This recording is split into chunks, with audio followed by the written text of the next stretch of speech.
Wa qala radhiyallahu anhu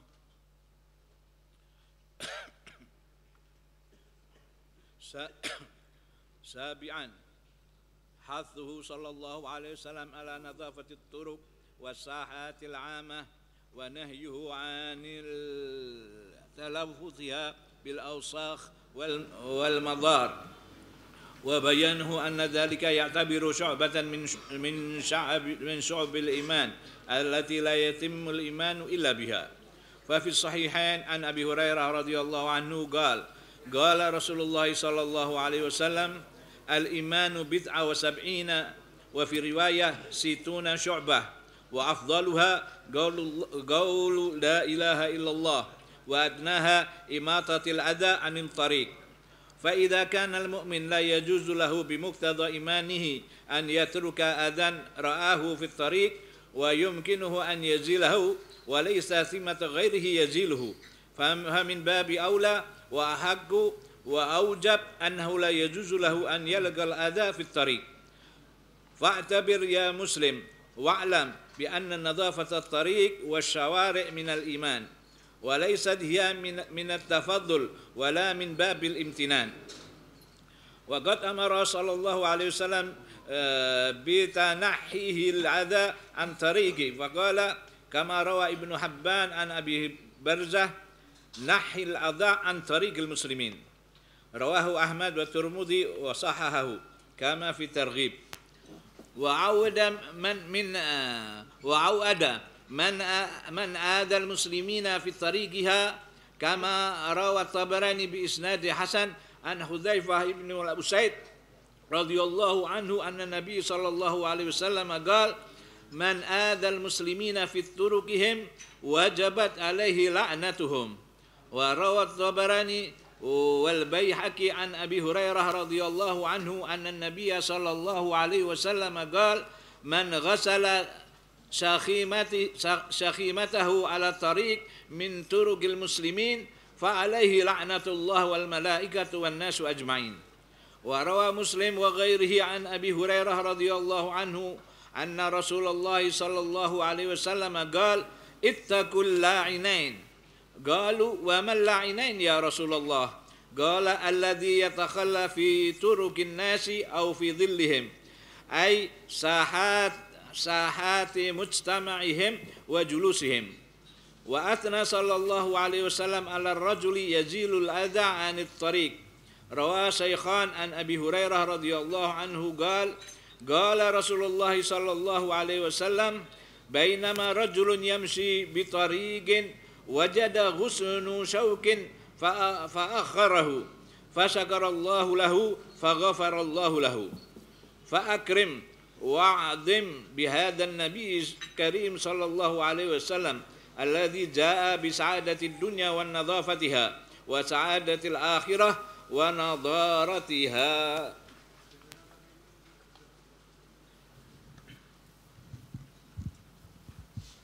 Bismillahirrahmanirrahim. Alhamdulillah rabbil alamin wa bi nasta'in wa ala umuri dunya waddin. Wassalatu wassalamu ala sayyidil mursalin sayyidina Muhammadin wa ala alihi wa sahbihi ajma'in, amma ba'd. Masih di dalam kitab di sini masih membahas perihal kebersihan yang dianjurkan dan juga diperintahkan oleh Rasulullah sallallahu alaihi wasallam. Yang mana ajaran Islam senantiasa dan juga menganjurkan kepada kita semua untuk menjaga kebersihan, untuk menjaga kebersihan badan kita, pakaian kita, rumah kita, tempat ibadah kita, lingkungan kita, bahkan jalan-jalan kita pun dianjurkan di dalam syariat di sini untuk senantiasa dijaga kebersihannya. Sampai di dalam pembahasan yang ketujuh di sini, yang terakhir kemarin sempat kita bahas bagaimana pahala seseorang ketika menghilangkan ataupun membersihkan kotoran dari masjid-masjid ataupun tempat ibadah kaum muslimin. Lantas di sini dilanjutkan anjuran daripada Rasulullah SAW yang ketujuh di sini yang menggambarkan tentang kebersihan. Rasulullah SAW senantiasa mengajak kepada kita semua untuk menjaga kebersihan jalan, ataupun lingkungan-lingkungan umum yang ada di sekitar kita. Dan beliau pun melarang kepada kita semua membiarkan kotoran-kotoran yang ada di tempat tersebut, di jalan-jalan tersebut, atau kita mengkotori daripada jalan-jalan yang biasanya dijalani kaum muslimin ataupun orang-orang yang beriman. Bahkan dijelaskan Rasulullah SAW di dalam hadisnya menjaga kebersihan ataupun membersihkan jalan yang kotor itu termasuk daripada bagian keimanan. Diriwayatkan di dalam kitab Al-Bukhari dan juga Muslim yang diriwayatkan oleh Abi Hurairah. Beliau di sini mengutip hadis Rasulullah SAW yang mana Rasulullah SAW bersabda, "Al-imanu bid'un wa sab'una aw sittun syu'bah fa afdaluha qawlu la ilaha illallah wa adnaha imatatul adza 'anit thariq." Yang mana di dalam hadis tersebut Rasulullah SAW membagi keimanan itu menjadi 70 bagian ataupun 60 bagian lebih. Dan bagian-bagian yang dijelaskan oleh Rasulullah SAW disampaikan di dalam hadis tersebut yang paling tinggi, yang paling utama di dalam keimanan yaitu kalimat la ilaha illallah. Dan sesuatu yang paling rendah di dalam keimanan jikalau orang menghilangkan ataupun menjauhkan kotoran-kotoran ataupun menjauhkan hal-hal yang membahayakan kaum muslimin di jalan-jalan mereka, yaitu imatatul adza 'anit thariq. Maka dijelaskan di sini fa idza kana al mu'minu la yajuzu lahu bi muqtada imanihi an yatruka adzan ra'ahu fit thariq wa yumkinuhu an yuzilah wa laysa thammata ghairihi yuziluh. Kalau seorang yang beriman dilarang oleh Rasulullah SAW kalau melihat ada kotoran di jalan ataupun sesuatu yang bisa mengganggu kaum muslimin di jalannya, dia bisa menghilangkannya, dia bisa mengambilnya, dan tidak ada orang lain yang bisa mengambilnya kecuali dirinya, maka wajib bagi dirinya untuk menghilangkan hal tersebut, kotoran tersebut, gangguan tersebut. Bagaimana kalau orang itu justru yang menaruh kotoran ataupun yang meletakkan kotoran ataupun yang meletakkan bahaya-bahaya di jalan-jalannya kaum muslimin? Maka itu adalah hal yang tidak dianjurkan oleh Rasulullah SAW. Kalau kita membiarkan saja kotoran yang ada di jalan ataupun sesuatu yang membahayakan kaum muslimin di jalan, kita biarkan itu dilarang oleh Rasulullah SAW. Bagaimana hukumannya kalau orang tersebut justru meletakkan kotoran ataupun hal-hal yang membahayakan kaum muslimin di jalan-jalan mereka? Maka beliau katakan di sini, fa'tabir ya muslim wa'lam bi anna nadhafatat tariq wasyawari' minal iman. Maka ketahuilah daripada penjelasan tersebut, daripada hadis tersebut, bahwa sesungguhnya kebersihan jalan itu termasuk daripada keimanan seseorang. Ketika seseorang itu menjaga kebersihan lingkungannya, menjaga kebersihan halamannya, menjaga kebersihan jalan-jalan yang ada di sekelilingnya, itu termasuk keimanannya kepada Allah Subhanahu wa taala. Jikalau orang tersebut melakukannya atas dasar perintah daripada Rasulullah SAW. Mungkin banyak di antara kita yang sudah memiliki kebiasaan seperti itu, menjaga kebersihan daripada jalan-jalan yang ada di sekeliling kita, menjaga kebersihan daripada halaman rumah kita. Tetapi kalau tidak kita niatkan bahwa itu diperintahkan oleh Rasulullah SAW, maka kebersihan yang kita jaga itu tidak akan mendapat pahalanya. Karena apa? Karena itu kita anggap seperti kebiasaan kebersihan saja. Tapi kalau kita di dalam menjalankan itu semua, di dalam menjaga kebersihan tubuh kita, pakaian kita, lingkungan kita, rumah kita, jalan-jalan yang kita jalani, itu kita niatkan bahwa ini adalah perintah, ini bahwa adalah anjuran daripada Rasulullah SAW, maka kebiasaan itu akan berubah menjadi fadilah ataupun ketaatan kita kepada Allah Subhanahu wa taala. Maka dijelaskan di sini bahwa kebersihan jangan kita anggap remeh sama sekali. kebersihan itu sebagian daripada keimanan. Jadi jangan kita anggap kebersihan itu hal yang enteng atau hal yang kita tunjukkan hanya bercuma-cuma saja. Tetapi tunjukkanlah kebersihan karena kebersihan itu adalah dasar ataupun sebagian daripada keimanan ataupun ajaran yang diajarkan oleh Rasulullah Sallallahu Alaihi Wasallam. Di dalam hadis yang lain Rasulullah Sallallahu Alaihi Wasallam memerintahkan kepada kita untuk menghilangkan atau menjauhkan kotoran-kotoran ataupun bahaya-bahaya daripada jalannya kaum muslimin ataupun tempatnya kaum muslimin. Sebagaimana yang diriwayatkan oleh Ibn Hibban, diriwayatkan oleh sahabat Rasulullah Sallallahu Alaihi Wasallam Abu Barzah, Rasulullah Sallallahu Alaihi Wasallam bersabda, nahil adza an tariqil muslimin, jauhkanlah bahaya ataupun kotoran-kotoran dari jalannya kaum muslimin. Dan Rasulullah Sallallahu Alaihi Wasallam mengancam bagi siapa yang membiarkan ataupun siapa yang meletakkan kotoran-kotoran ataupun bahaya di jalannya kaum muslimin.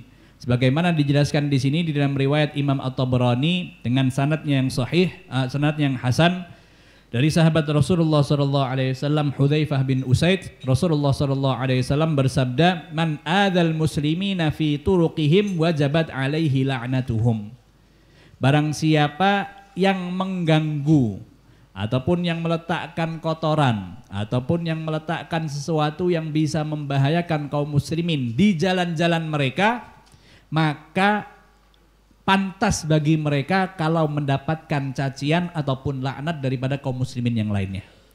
Karena apa? Karena dirinya membiarkan ataupun justru dengan sengaja meletakkan bahaya-bahaya tersebut supaya temannya sendiri mendapatkan bahaya seperti itu. Maka pantas bagi orang itu untuk mendapatkan ejekan ataupun cela ataupun makian ataupun laknat daripada kaum muslimin yang lainnya, dikarenakan orang tersebut tergolong orang yang meletakkan kotoran ataupun meletakkan bahaya di jalannya kaum muslimin. Di dalam riwayat Imam Tabrani dan juga Imam Baihaqi diriwayatkan oleh sahabat Rasulullah sallallahu alaihi wasallam Sayyidina Abi Hurairah, beliau mengatakan Rasulullah sallallahu alaihi wasallam pernah bersabda, "Man ghassala samikhatahu ala tariqin min turuqil muslimina fa alaihi la'natullahi wal malaikati wan nasi ajma'in." Barang siapa yang membersihkan kotorannya tetapi di tempat yang biasanya dijalani oleh kaum muslimin, yang artinya di sini beristinja ataupun membuang hajat, di tempat yang biasanya dijalani kaum muslimin, maka pantas baginya untuk mendapatkan laknat dari Allah Subhanahu wa taala, begitu juga malaikat dan juga orang-orang yang lain. Dikarenakan apa? Dia tidak memilih tempat di dalam membersihkan kotorannya sendiri.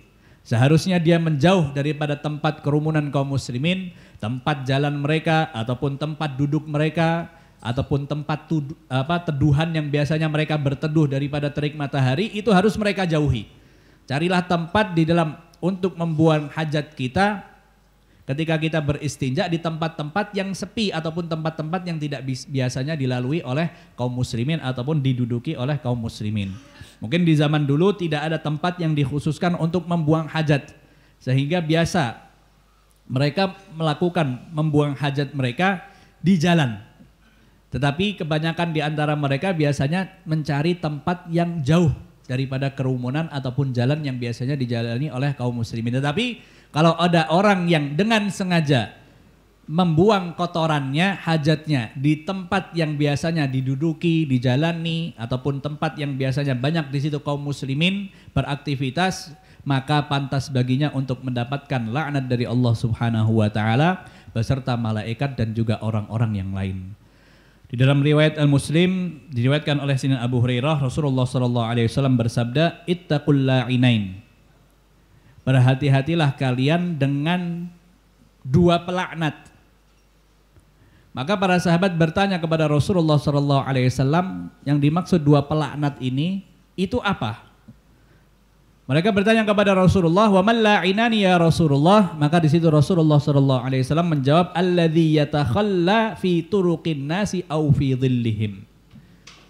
Yaitu apa? Orang dia bukan melaknat, tetapi orang lain yang nanti akan melaknat ataupun mengejek dirinya dikarenakan dua perbuatan orang ini.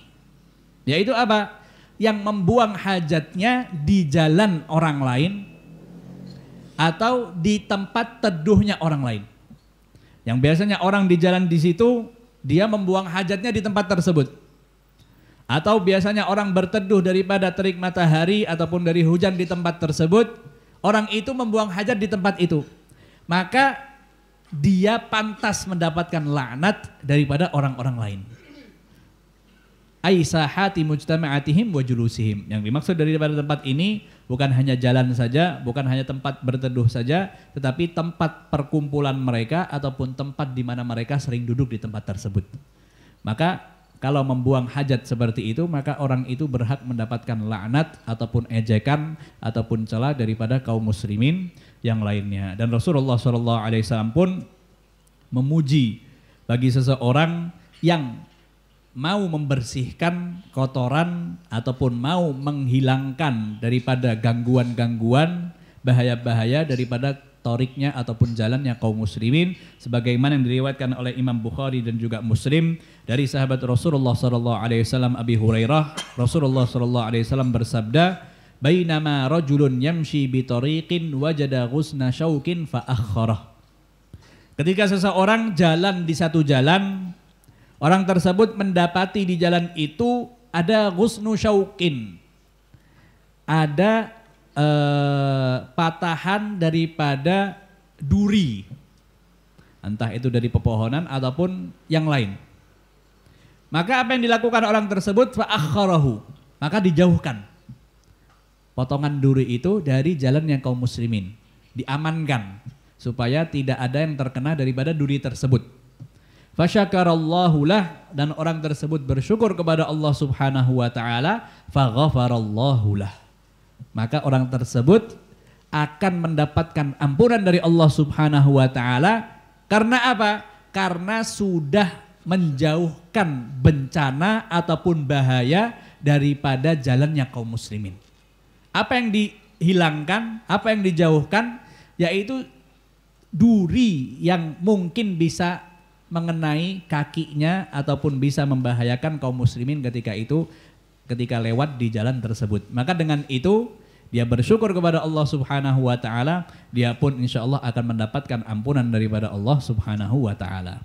Jadi hal yang kita anggap mungkin sesuatu yang remeh, kalau kita melihat di jalan ada batu yang besar, mungkin bisa mencelakakan pengendara motor ataupun mobil, ataupun ada duri ataupun ada paku, maka hendaknya kita kalau bisa menjauhkannya, kita jauhkan.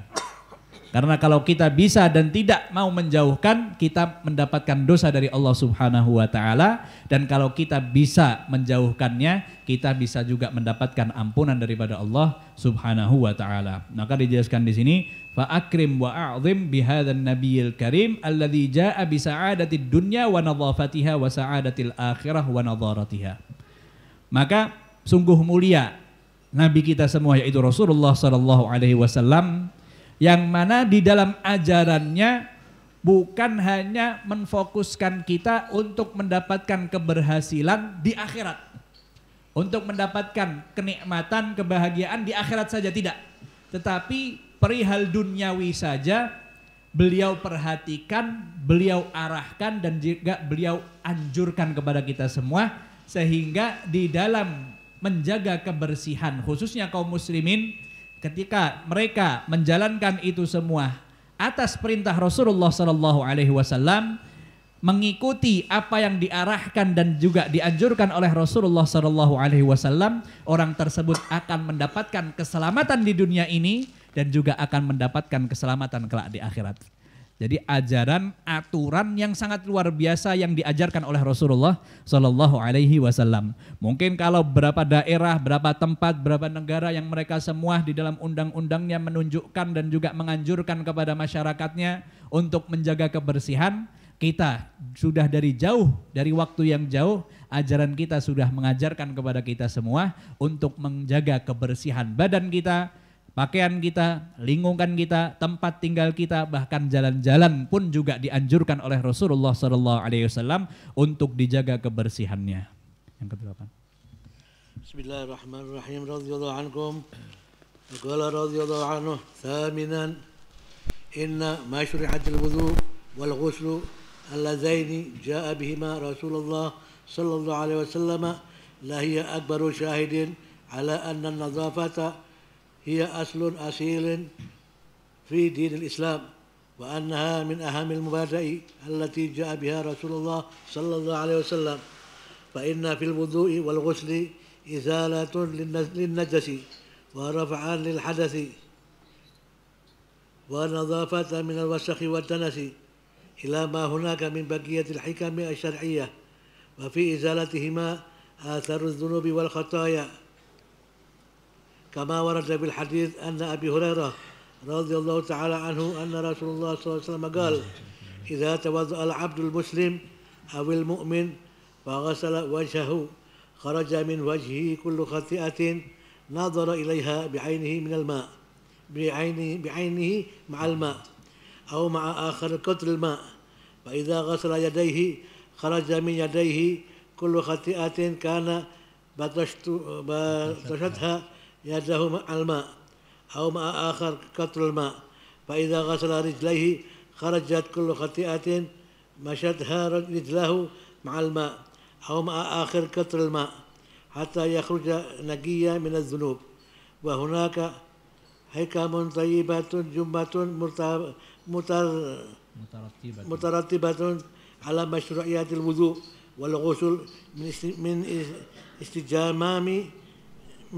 استجمام القوى واستعادة النشاط للبدن وإزالة آثار الإفرازات الجسمية إلى ما وراء ذلك مما يطول شرحه.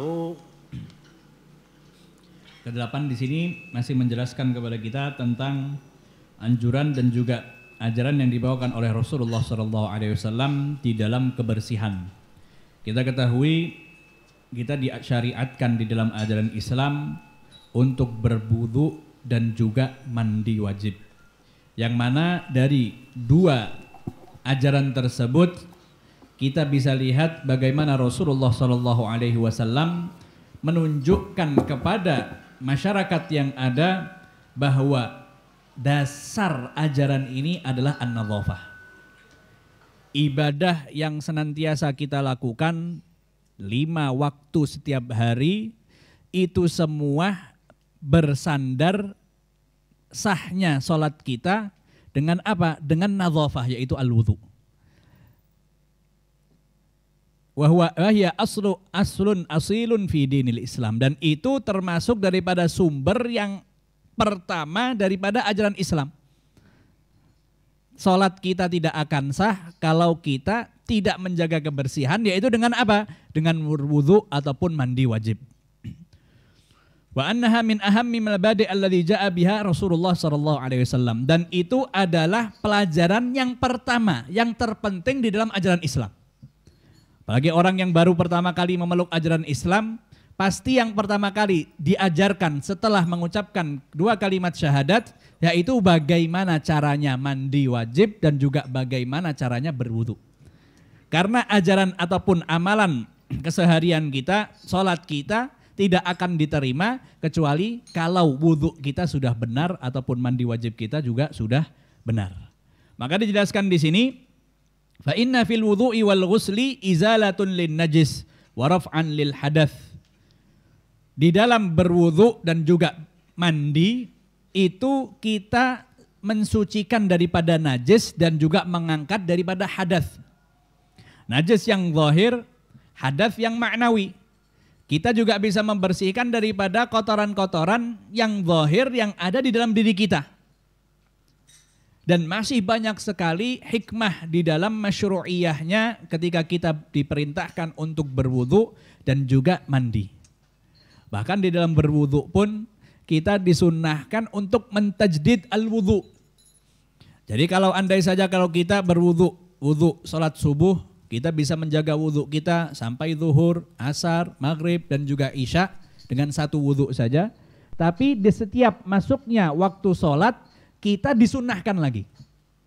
Untuk apa? Untuk berwudu lagi. Yang namanya tajdidul wudu. Karena apa? Karena ajaran Islam mengajarkan dan juga menganjurkan kepada kita untuk menjaga kebersihan. Jadi kalau kita mengamalkan daripada sunnah-sunnahnya Rasulullah SAW, setiap harinya paling tidak kita mengambil air wudhu 5 kali. Itu paling tidak. Kalau apa? Kalau kita menganjurkan daripada menjalankan daripada sunnahnya Rasulullah SAW di dalam ketika mau sholat saja. Belum lagi di dalam amaliyah-amaliyah yang lainnya. Seperti yang kemarin kalau kita mau makan ataupun mau makan sesuatu, kita disunahkan untuk berwudu, yang artinya membasuh kedua tangan kita sebelum dan juga sesudah makan. Itu penjagaan kebersihan yang sangat luar biasa yang dianjurkan oleh Rasulullah SAW kepada kita semua. Dan di dalam berwudu dan juga mandi wajib, itu pun juga bisa menghapuskan daripada bekas-bekas dosa-dosa yang pernah kita lakukan dengan anggota tubuh kita ataupun anggota badan kita. Sebagaimana yang dijelaskan di dalam hadis diriwayatkan oleh Abi Hurairah radhiyallahu anhu, Rasulullah sallallahu alaihi wasallam bersabda, diriwayatkan juga oleh Imam Malik, Muslim dan juga Tirmidzi. Idza tawaddaa al-'abdul muslim awil mu'min faghasala wajhahu kharaja min wajhi kullu khati'atin nadhara ilaiha bi'ainihi ma'al ma' au ma'a akhiri qutril ma'. Ketika seseorang mengambil air wudu, seorang yang beriman, seorang yang muslim mengambil air wudu, ketika membasuh daripada wajahnya, maka dosa-dosa yang biasanya dilakukan ataupun dilihat oleh mata orang tersebut akan dihapuskan dan juga dihilangkan oleh Allah Subhanahu wa taala beserta air ataupun akhir air yang keluar daripada wajah tersebut. Begitu juga ketika membasuh kedua tangan, begitu juga ketika membasuh kedua kaki. Maka dosa-dosa yang pernah dilakukan daripada kedua tangan dan juga kedua kaki akan dihilangkan oleh Allah Subhanahu wa taala bersama air wudu ataupun akhir air daripada tetesan air daripada bekas air wudu tersebut. Itu menunjukkan bagaimana Rasulullah SAW mengajarkan kepada kita untuk senantiasa mengambil air wudu, mentajdidul wudu, supaya apa? Terus dosa kita dihapuskan oleh Allah Subhanahu wa ta'ala. Dan masih banyak sekali hikmah yang sangat luar biasa di dalam dimasyru'iyatnya ketika kita diperintahkan untuk berwudu dan juga mandi. Di antaranya dijelaskan di sini nijtijmamil quwa wasti'adatin nasyat lil badan. Ketika kita mengambil air wudu ataupun mandi, seakan-akan semangat di dalam tubuh kita itu kembali lagi karena kita sudah berwudu ataupun ketika kita sudah mandi wajib. Jadi kekuatan badan kita pun juga kembali lagi, segar lagi. Wa izalati athal ifrazat al-jismiyah, dan juga kotoran-kotoran yang keluar daripada tubuh kita itu juga hilang berkat apa? Berkat kita berwudu dan juga mandi wajib. Dan masih banyak sekali daripada hikmah-hikmah Allah Subhanahu wa taala yang Allah tunjukkan ataupun yang Allah tidak tunjukkan kepada kita di dalam masyru'iyat al-wudu dan juga al-ghusl itu. Sangat luar biasa kebersihan yang diajarkan oleh Rasulullah SAW. Apalagi di zaman sekarang ini yang kita diperintahkan terus-menerus untuk mencuci tangan. Kalau kita menjalankan saja perintah Rasulullah SAW, insya Allah kita bersih daripada bahaya-bahaya ataupun virus-virus yang ada di zaman sekarang ini. Tetapi ingat, di dalam kita melakukan itu semua, kita niatkan itu adalah perintah Rasulullah SAW. Jangan kita niatkan itu perintah pemerintahan kita, polisi ataupun dokter.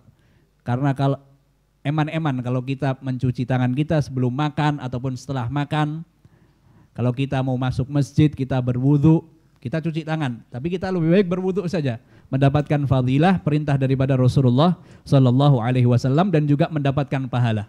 Kita insya Allah jauh daripada bencana-bencana ataupun musibah tersebut, dan di akhirat pula kita mendapatkan pahala dari Allah Subhanahu wa taala karena kita seringkali mengamalkan kebersihan atas perintah Rasulullah sallallahu alaihi wasallam. Bismillahirrahmanirrahim. Radhiyallahu ankum tasi'an. innal ahaditsan nabawiyah al-waridah fil hathi 'ala siwak wa bayanu atharihi wat tahdhir man tarakahu lahiya akbaru dalilin ala anna an-nadhafata war ri'ayati as-sahihah ya min mabadi'il Islam. Amma atharuhu faqad rawiya an-Nasa'i wa ghairuhu an Aisyah radhiyallahu anha qalat qala Rasulullah sallallahu alaihi wasallam as-siwaku madharatun lil fam mardatun lirabbi. Wa rawiya Ahmad an Ibni Umar radhiyallahu anhuma anin Nabi sallallahu alaihi wasallam alaikum bis-siwak fa innahu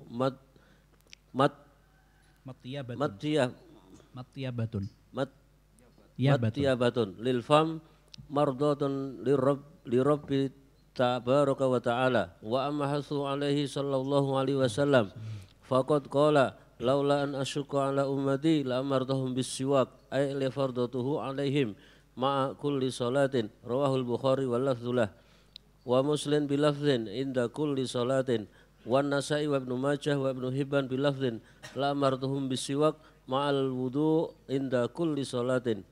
Wa fi riwayati Ahmad la amartuhum bisiwak ma'a kulli wudu'in. Wa fi riwayatil Bazzar wa Tabarani la faradtu alaihim siwak inda kulli salatin kama faradtu alaihim al wudu'. Wa an Jabir radhiyallahu anhu qala Rasulullah sallallahu alaihi wasallam raq'atani bis-siwak afdalu min sab'ina raq'atan bi ghairi siwakin. Rawahu Abu Nuaim bi isnadin hasan kama fi Targhib al-Mundhiri. Walidha kana alaihi sallallahu alaihi wasallam yakthuru min istimali siwak fa fi sahih Muslim wa ghairihi. An Surah bin Hani qala qultu li Aisyah radhiyallahu anha bi ayyi syai'in kana yabda'u an-nabiy sallallahu alaihi wasallam idza dakhala baitah qalat bis-siwak. Yang ke-9 di sini masih anjuran daripada Rasulullah sallallahu alaihi wasallam untuk senantiasa kita menjaga kebersihan. Jadi kemarin tubuh kita ditunjukkan oleh Rasulullah sallallahu alaihi wasallam supaya kita senantiasa menjaga kebersihan. Pakaian kita, tempat tinggal kita, tempat ibadah kita, lingkungan kita, jalan-jalan yang kita lalui, itu semua dianjurkan oleh Rasulullah SAW untuk dijaga kebersihannya. Begitu juga di dalam yang ke-9 di sini, di antara hadis-hadis yang disampaikan oleh Rasulullah SAW untuk menjaga an-nadhafah ataupun kebersihan, yaitu anjuran dan juga perintah daripada Rasulullah SAW supaya kita bersiwak. Yaitu apa? Menjaga kebersihan gigi kita, mulut kita, gusi kita dan juga lidah kita. Dan bagaimana Rasulullah SAW pun menjelaskan di dalam hadis-hadis tersebut pahalanya dan juga keistimewaan ketika orang itu melakukan siwak ataupun bersiwak. Dan dari situ kita bisa lihat ajaran kita ini yang menomorsatukan daripada kebersihan, yang menomorsatukan daripada kesehatan, dan itu termasuk daripada pelajaran-pelajaran permulaan di dalam ketika kita membahas ataupun mempelajari daripada ajaran Islam. Berwudu, sholat, kita diperintahkan untuk bersiwak, itu semua kalau kita lihat intinya yaitu apa? Untuk menjaga kebersihan. Karena dengan kebersihan kesehatan kita pun juga akan terjaga. Di antara hadis-hadis ataupun athar yang diriwayatkan dari Rasulullah SAW, Imam Nasa'i dan juga yang lainnya diriwayatkan oleh Siti Aisyah radhiyallahu anha, Rasulullah SAW bersabda, as-siwaku matharatun lil fam mardatun lirrabb. Siwak itu mensucikan dan juga membersihkan daripada mulut kita, dan dengan bersiwak itu ada keridhaan Allah Subhanahu wa taala. Di dalam riwayat Imam Ahmad diriwayatkan oleh Abdullah bin Umar, Rasulullah SAW bersabda, "Alaikum bis-siwak." Bersiwaklah kalian. Fa innahu matyabatun lil fam. Mensucikan dan juga membersihkan daripada mulut kita. Mardhatun lirabbi tabaraka wa taala. Karena di situ ketika kita bersiwak juga akan membawakan keridhaan Allah Subhanahu wa taala. Anjuran yang lain daripada Rasulullah SAW di dalam hadisnya yang diriwayatkan oleh Imam Bukhari, begitu juga Imam Muslim, laula an asyqa ala ummati la amartuhum bisiwak ma'a kulli salatin au inda kulli salah.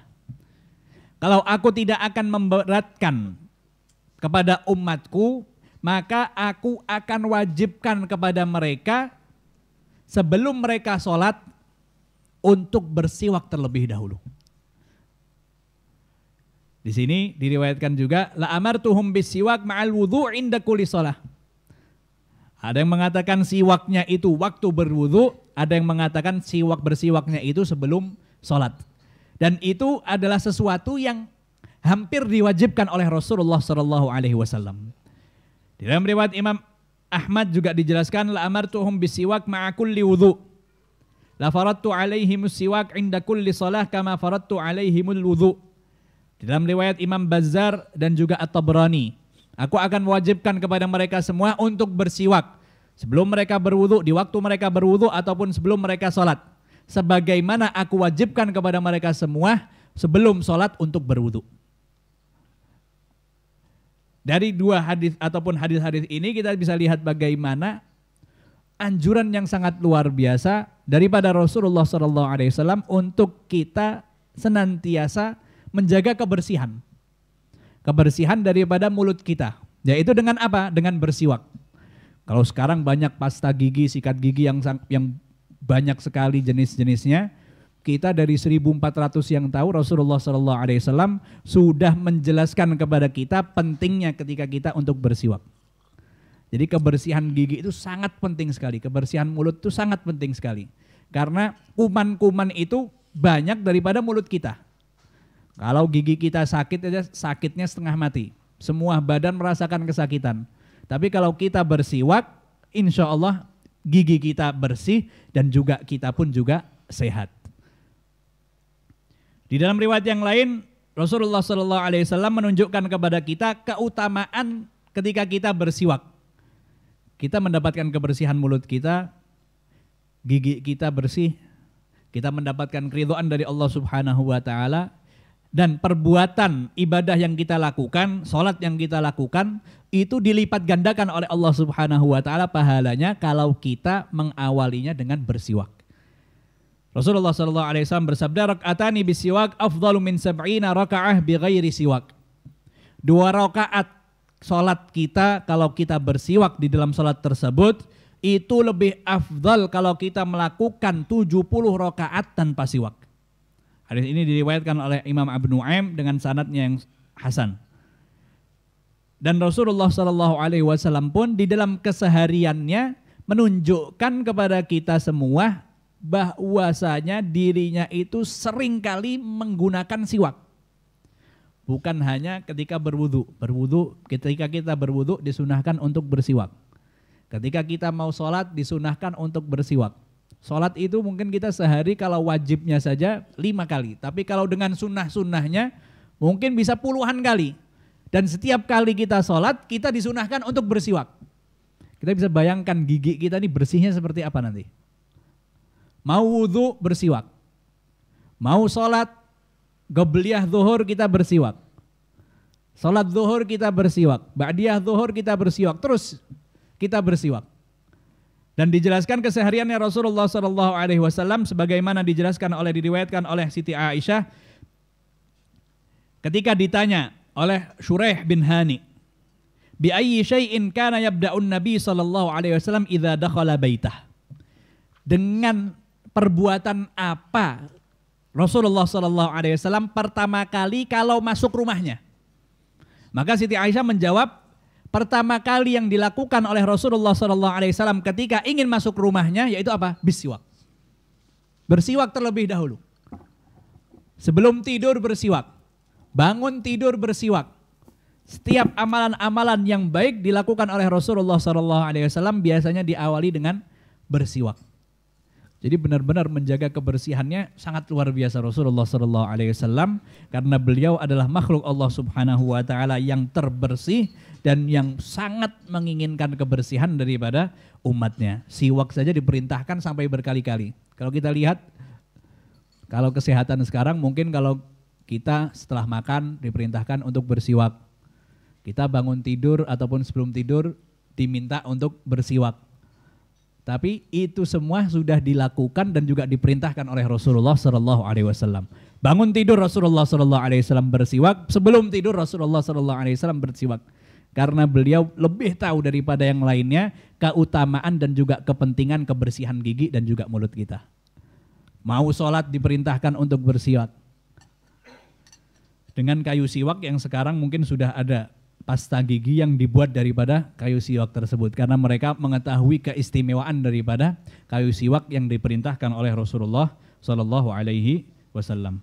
Asyirat.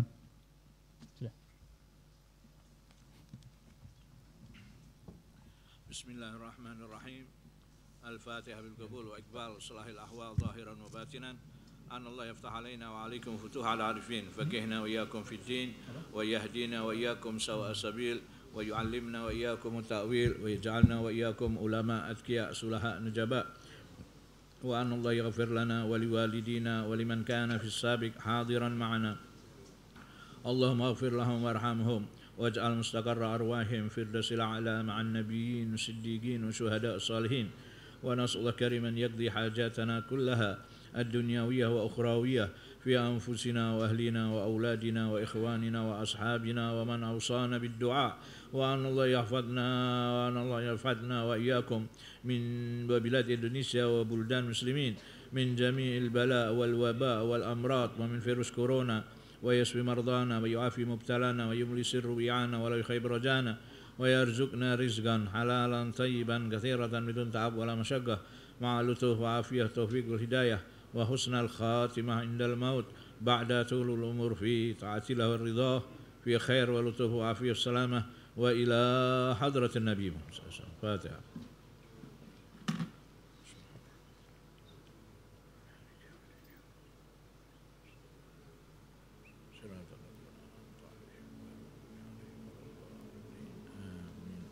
اللهم صل وسلم على سيدنا محمد مفتاح باب رحمة الله عدد ما في علم الله صلاة وسلاما دائمين بدوام ملك الله وعلى آله وصحبه. اللهم اجعل في طاعتك فرحي وسروري وفي مرضاتك جميع أموري. اللهم يا عالم بحالاتي ومطلع على سرائري ونياتي اقضي جميع حاجاتي واغفر ذنوبي وسيئاتي وتجاوز عن خطيئاتي وزلاتي وتقبل جميع حسناتي فيما مضى وما يأتي واكتبني في ديوان ساداتي واسلك بي سبيل نجاتي في حياتي ومماتي. اللهم إني طامع في عطاك راغب في رضاك مستسلم لقضاك فاكتبني من أولياك واسلك بي سبيل هداك والحقني بأصفياك.